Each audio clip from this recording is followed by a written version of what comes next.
तो हेलो बच्चों, आपका स्वागत है अपने चैनल जिसका नाम है सार्थक कॉमर्स वाला पे। तो पिछली वीडियो में हमने कवर किया था अपने दो टॉपिक्स, जिसमें हमने दो टॉपिक्स को एक्सप्लेन किया था और एक टॉपिक आपको सिर्फ मैंने बताया था। इसमें दो टॉपिक्स थे, पहला हमने स्ट्रैटेजी किया था, स्ट्रैटेजी मैनेजमेंट किया था, और दूसरा हमने हायरार्की ऑफ थ्योरी जो था उसे थोड़ा सा मैंने आपको बता दिया था कि टॉप लेवल की जो स्ट्रैटेजीज़ होती हैं उन्हें corporate level strategy, middle level की जो स्ट्रैटेजीज़ होती हैं उन्हें बिजनेस लेवल स्ट्रैटेजी, और लोअर लेवल की जो स्ट्रैटेजीज़ होती हैं उन्हें फंक्शनल स्ट्रैटेजीज़ कहा जाता है। आज हम सबसे पहले जो टॉप लेवल वाली स्ट्रैटेजीज़ होती हैं यानी कि कॉर्पोरेट लेवल स्ट्रैटेजीज़ उनको स्टडी करेंगे इन डेप्थ, और इसके इंटरनल जो टाइप्स हैं उसके बारे में बात करेंगे, जिसमें हम सिर्फ एक टाइप को इस वीडियो में ब्रीफली कवर करेंगे। क्योंकि वीडियो अभी मेरा मोटिव है शॉर्ट बनाने का, तो इसलिए मेजरली मैं फोकस कर रहा हूँ कि शॉर्ट कंटेंट आपको प्रोवाइड करूँ। तो सबसे पहले हमारे लिए मेन है समझना कि कॉर्पोरेट लेवल स्ट्रैटेजीज़ क्या होती हैं। तो सबसे पहले हम पढ़ेंगे कॉर्पोरेट लेवल स्ट्रैटेजी को। तो कॉर्पोरेट लेवल स्ट्रैटेजीज़ क्या होती हैं? अगर मैं आपको एक एक बड़ा इसका व्यू दूं, तो कॉर्पोरेट लेवल स्ट्रैटेजीज़ जो होती है ना, वो एक बिज़नेस की ऐसी स्ट्रैटेजीज़ होती हैं जो एक बिज़नेस के सारे एस्पेक्ट्स को कवर कर लेती हैं। यानी कि corporate level strategy top level की स्ट्रैटेजी इसीलिए मानी जाती है क्योंकि इसके अंतर्गत जो भी एक बिज़नेस के अंदर होने वाला है, प्री प्लान्ड वो सारी चीज़ें क्या कर ली जाती हैं, पहले ही स्ट्रैटेजिकली डिसाइड कर ली जाती हैं कि हमने क्या करना है, कैसे करना है, कहाँ तक हमें पहुँचना है। तो ये सारी जो होती है ये कॉर्पोरेट लेवल स्ट्रैटेजी होती है। तो सबसे पहला पॉइंट होता है, मैंने जैसे कि कल भी बताया था कि कॉर्पोरेट लेवल स्ट्रैटेजीज़ जो होती हैं वो टॉप लेवल वाली स्ट्रैटेजीज़ होती हैं। तो फर्स्ट पॉइंट है these are top level strategies, यानी कि टॉप लेवल के द्वारा हैंडल किया जाता है इन कॉर्पोरेट लेवल स्ट्रैटेजीज़ को। दूसरा, कॉर्पोरेट लेवल स्ट्रैटेजीज़ जो होता है उनका मेन मोटिव होता है ऑर्गेनाइजेशन के लॉन्ग टर्म ऑब्जेक्टिव को अचीव करना। यानी कि ऑर्गेनाइजेशन ने जो अपना लॉन्ग टर्म ऑब्जेक्टिव सेट किया है लॉन्ग रन के अंदर, उसे अचीव कराना कॉर्पोरेट लेवल स्ट्रैटेजी का मेन ऑब्जेक्टिव होता है। These strategies help the organization to achieve their long term objective। तीसरा पॉइंट ये आता है क्योंकि corporate level strategy top level की स्ट्रैटेजीज़ होती हैं, इसके अंदर टॉप लेवल मैनेजर्स जो होते हैं ऑल एंड ऑल वो ये डिसाइड करते हैं कि एक ऑर्गेनाइजेशन को क्या करना है और किस तरीके से उस गोल को अचीव करना है।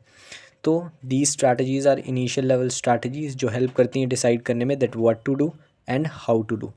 तो बेसिकली जब आप इतना अज्यूम कर सकते हो कि कॉर्पोरेट लेवल स्ट्रैटेजीज़ जो होती हैं वो जब टॉप लेवल के लिए बनी होती हैं, तो ऑफ कोर्स है कि टॉप लेवल क्या करता है, सारी प्लानिंग करता है और मेजर डिसीजंस लेता है। तो इसीलिए जो हमारी कॉर्पोरेट लेवल स्ट्रैटेजीज़ होती हैं वो इनिशियल लेवल स्ट्रैटेजीज़ भी कहलाती हैं, क्योंकि व्हाट टू डू यानी कि जिसको हमें अचीव करना है गोल, और हाउ टू डू और कैसे अचीव करना है, वो इन्हीं स्ट्रैटेजीज़ की हेल्प से हम क्या कर सकते हैं, डिसाइड कर सकते हैं। और क्योंकि कॉर्पोरेट लेवल स्ट्रैटेजीज़ जो होती हैं वो सारे एस्पेक्ट्स को कवर करती हैं। अभी आप देखोगे इसके अंदर इंटरनली बहुत सारे टाइप्स मिलेंगे, जैसे कि stability strategy, growth strategy, retrenchment and retrieval strategy, और चौथी आएगी कॉम्बिनेशन स्ट्रैटेजी। तो ऑल एंड ऑल जो ये चार स्ट्रैटेजीज़ आप पढ़ोगे ये बिजनेस के एक एक करके फेज़ ही तो आपको बता रहे हैं, जैसे स्टेबिलिटी, ग्रोथ, रिट्रेंचमेंट और कॉम्बिनेशन। तो ऑटोमेटिकली जो कॉर्पोरेट लेवल स्ट्रैटेजी होती है, क्योंकि ये बिज़नेस के सारे एस्पेक्ट्स को कवर करती है, इसलिए इन्हें ग्रैंड स्ट्रैटेजीज़ और मास्टर स्ट्रैटेजी के नाम से जाना जाता है। बहुत ही इंपॉर्टेंट लाइन है ये, that these strategies are also known as grand strategy and master strategy. Very important, अगर आप इस पॉइंट को ऐड करोगे तो काफ़ी वैल्यू बढ़ जाएगी आपके आंसर की। यहाँ पे मैंने वही पॉइंट लिख रखा है कि these strategies cover all the aspects of the organisation. अब बात करते हैं कॉर्पोरेट स्ट्रैटेजीज़ के अंदर कौन कौन से इंटरनली कंपोनेंट आते हैं, या आप कह सकते हो कॉर्पोरेट स्ट्रैटेजीज़ के अंदर कौन कौन से अलग अलग टाइप की स्ट्रैटेजीज़ होती हैं। सबसे पहले होती है स्टेबिलिटी स्ट्रैटेजी, दूसरी होती है ग्रोथ स्ट्रैटेजी, तीसरी होती है रिट्रेंचमेंट एंड रिट्रीयल स्ट्रैटेजी, चौथी होती है कॉम्बिनेशन स्ट्रैटेजी। आज हम एक कवर करेंगे इस वीडियो में स्टेबिलिटी स्ट्रैटेजी को। तो जैसा कि नाम से ही क्लियर हो जाएगा आपको, स्टेबिलिटी स्ट्रैटेजी यानी कि ये ऐसी स्ट्रैटेजीज़ होती हैं जो एक ऑर्गेनाइजेशन को स्टेबिलिटी प्रोवाइड करने में हेल्प करती हैं, which means that these strategies which focus on the stability of the organisation. यानी कि ये स्टेबिलिटी स्ट्रैटेजीज़ ऐसी स्ट्रैटेजीज़ होती हैं जो एक ऑर्गेनाइजेशन की स्टेबिलिटी पर क्या करती हैं, ज़्यादा फोकस करती हैं।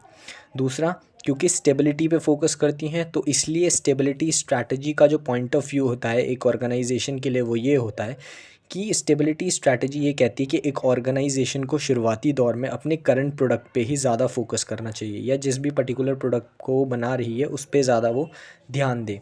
क्योंकि जब वो उस पे ध्यान देगी तभी वो अपने सर्वाइवल को भी इंश्योर कर पाएगी मार्केट के अंदर। तो यही मेरा सेकंड पॉइंट है that these strategies focus on the current product by which organisation ensure their survival and stability. Because stability का ऑटोमेटिकली मतलब क्या है, क्योंकि जब भी शुरुआती दौर में कोई बिज़नेस मार्केट में कदम रखता है तो ऑफकोर्स वो ग्रोथ की तरफ पहले नहीं जाएगा, किसकी तरफ पहले जाएगा, स्टेबिलिटी या जिसे आप कहते हो सर्वाइवल की तरफ पहला कदम रखेगा। तो all and all stability strategy जो होती है उसका मोटा मोटा कहना ये है कि ये ऐसी स्ट्रैटेजीज़ हैं जो ऑर्गेनाइजेशन की स्टेबिलिटी पे ज़्यादा फोकस करती हैं। और दूसरा ये पॉइंट होता है कि ये ऐसी स्ट्रैटेजीज़ होती हैं जो ऑर्गेनाइजेशन को ये बेसिकली ये मैसेज देती हैं कि आप एक प्रोडक्ट पे ज़्यादा फोकस करिए ताकि आप मार्केट के अंदर अपने सर्वाइवल को इंश्योर कर सकें। अब स्टेबिलिटी स्ट्रैटेजी के भी ना 3 एलिमेंट्स होते हैं। जनरली जो बीकॉम और बीकॉम ऑनर्स वाले हैं उनके लिए इतना डेप्थ नहीं है, लेकिन जो बीबीए हैं उनके लिए काफ़ी डेप्थ में ये कंटेंट है। तो स्टेबिलिटी स्ट्रैटेजी के भी 3 एलिमेंट्स आते हैं, इसके अंदर भी 3 कंपोनेंट्स आते हैं। पहला आता है नो चेंज, दूसरा आता है कॉजन और तीसरा आता है प्रॉफिट। अब ये तीनों एलिमेंट्स कहते क्या हैं, शॉर्ट में और ब्रीफ में बिल्कुल अच्छे से आपको समझ आ जाएगा। सबसे पहला है no change. The main motive of the strategy is stability, यानी कि स्ट्रैटेजी का मेन मोटिव क्या है, स्टेबिलिटी अचीव करना। तो पहला एलिमेंट इसके अंदर जो होता है वो कहता है नो चेंज, यानी कि कोई चेंज करने की ज़रूरत नहीं है बिज़नेस के अंदर। यानी कि अगर आप एक प्रोडक्ट बना रहे हो शुरुआती दौर में, बिज़नेस ने जब अपना कदम ही रखा है मार्केट में, तो आपको कोई चेंज करने की ज़रूरत नहीं है, यानी कि किसी दूसरे प्रोडक्ट में जाने की ज़रूरत नहीं है। चेंज मत कीजिए, चेंज की कोई नीड नहीं होती अगर आपको स्टेबिलिटी स्ट्रैटेजी के अकॉर्डिंग स्टेबिलिटी अचीव करनी है।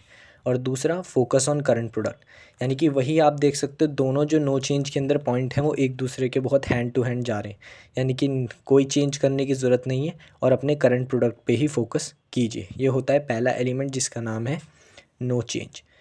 दूसरा पॉइंट जो इसके अंदर या दूसरा एलिमेंट जो आता है उसको कहते हैं हम कॉजन। कॉजन का मतलब होता है, ऑल एंड ऑल कॉजन जो होता है स्टेबिलिटी स्ट्रैटेजी के अंदर वो ये कहता है कि don't do anything which cause big loss to the organisation, which means when a business is entering in the market then a business has to ensure the survival firstly. तो ऐसे कोई डिसीज़न नहीं लेने हैं जिससे आपकी ऑर्गेनाइजेशन को बड़ा लॉस उठाना पड़ जाए, ठीक है। तो कॉजन पॉइंट ये कहता है कि हमेशा जब भी एक बिज़नेस शुरुआती दौर में एक मार्केट में आता है तो स्टेबिलिटी स्ट्रैटेजी के अकॉर्डिंग, क्योंकि मेन मोटिव होता है स्टेबिलिटी अचीव करना, इसलिए वो फूक फूक के कदम रखें और हर डिसीज़न लेने से पहले उसके एस्पेक्ट्स और उसके इम्पैक्ट को जान ले जो फ्यूचर में पड़ सकता है बिज़नेस के ऊपर। तो इसीलिए इसमें दूसरा पॉइंट है स्टे अवे फ्रॉम कॉजन्स। तो कॉजन ये कहता है कि ऐसे डिसीज़न ना लें जिससे ऑर्गेनाइजेशन को बड़ा लॉस हो जाए, और कॉजन मतलब हार्मफुल डिसीजन से ज़्यादातर दूर ही रहें। तीसरा प्रॉफिट। स्टेबिलिटी स्ट्रैटेजी का ये मानना है कि प्रॉफिट, यानी कि अगर आपको लगता है कि कोई ऐसा डिसीज़न है जिसे लेने से सर्टेनली प्रॉफिट होगा, यानी कि हमें पता है प्रॉफिट ही होगा, तो आप उस चेंज को कर लीजिए, यानी कि do change if there is profit, ठीक है। यहाँ पे अब आप बोलोगे नो चेंज भी कहा था आपने और अब कह रहे हो आप प्रॉफिट में कि डू चेंज। कहने का मतलब है चेंज तब तक ज़रूरी नहीं है जब तक उसमें प्रॉफिट नहीं हो रहा हो। अगर आप पूरी तरीके से सर्टेन हो और आपको कंफर्म्ड है कि प्रॉफिट होगा इस डिसीज़न से, तो ज़रूर उस चेंज को करिए, चाहे आप स्टेबिलिटी स्ट्रैटेजी को ही क्यों ना फॉलो कर रहे हों। तो स्टेबिलिटी स्ट्रैटेजी के 3 कंपोनेंट्स हमने यहाँ पे देखे। नो चेंज जो कहता है कोई चेंज की ज़रूरत नहीं है, एक प्रोडक्ट जिस पे ध्यान दे रहे हैं उसी पे दीजिए और अपने सर्वाइवल को इंश्योर कीजिए। दूसरा कॉशन, कोई भी ऐसा डिसीज़न ना लें जिससे आपकी ऑर्गेनाइजेशन को बड़ा लॉस उठाना पड़े। शुरुआती दौर में आप संभल के ही चलें और कॉशन से दूर रहें। और तीसरा प्रॉफिट, चेंज कर सकते हैं अगर आपको लगता है कि कोई डिसीज़न लेने से हमें पक्का प्रॉफिट होगा फ्यूचर में, तो आप उस चेंज को ज़रूर कीजिए और उस डिसीज़न को ज़रूर लीजिए, ठीक है। तो आज हम इसमें stability strategy, corporate level strategy हमने कवर किया और उसके अंदर हमने स्टेबिलिटी स्ट्रैटेजी कवर किया। अगली वीडियो में हम और इसके पार्ट्स जो हैं वो कवर करेंगे।